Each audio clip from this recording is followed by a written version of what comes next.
trouve que c'est un prix très très gratifiant, peut-être pour moi encore plus que le Grand Prix lui-même, parce que je sais que les jeunes lecteurs sont particulièrement indépendants et j'ai su en plus que dans les délibérations, vraiment ils avaient fait preuve de beaucoup d'esprit d'argumentation, ils s'étaient vraiment battus pour leur choix, donc je trouve que c'est une vraie grande joie de savoir qu'un jeune public peut aimer ce livre, et malgré une certaine complexité que les adultes m'ont souvent, n'ont pas reproché, mais en tout cas on m'a souvent dit que c'était un petit peu compliqué de s'y retrouver dans les différents fils narratifs, les différentes générations.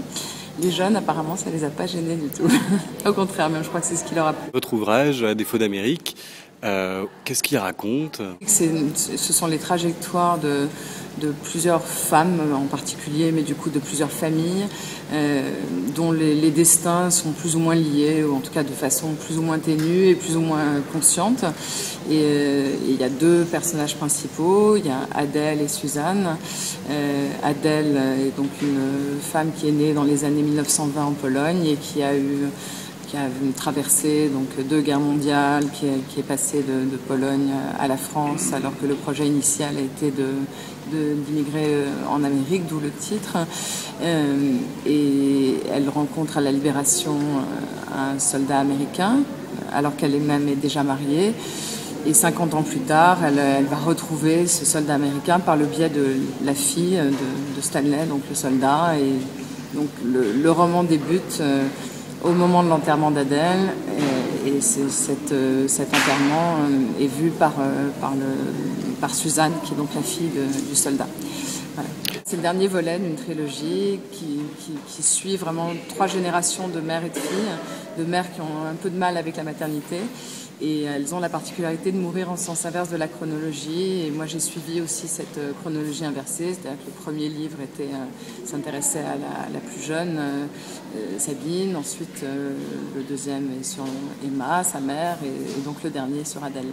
Ça représente combien de semaines, de mois, de travail, d'années? Et d'années, en tout cas, si je compte tout le début de ce projet et jusqu'à la fin de l'écriture d'À défaut d'Amérique, c'est plutôt, je dirais, je sais pas, 5-6 ans à peu près. En termes d'écriture, c'est quelques années, oui, quelques années. Et dans vos échanges avec les différentes classes, qu'est-ce que vous retenez? Je retiens qu'elles étaient toutes différentes et que l'intérêt de la rencontre n'est pas forcément lié au fait que les lycéens aient accroché ou non au livre. C'est-à-dire qu'il y a des classes dont on nous a annoncé dès le départ que je n'étais pas forcément leur candidat pour le prix, ou certaines très peu avaient lu. Et puis finalement, le fait de se rencontrer, il se passe des choses, et des choses peut-être plus surprenantes quand les lycéens ne sont pas convaincus d'emblée. Donc c'est plus, ça remue peut-être un petit peu plus, et on en repart plus heureux parce qu'il s'est passé quelque chose et que c'était un peu un défi au départ. Mais en tout cas, elles ont toutes été très riches et chouettes. Je garderai des souvenirs très forts avec des beaux moments, un garçon qui a chanté à la fin, enfin des choses assez merveilleuses.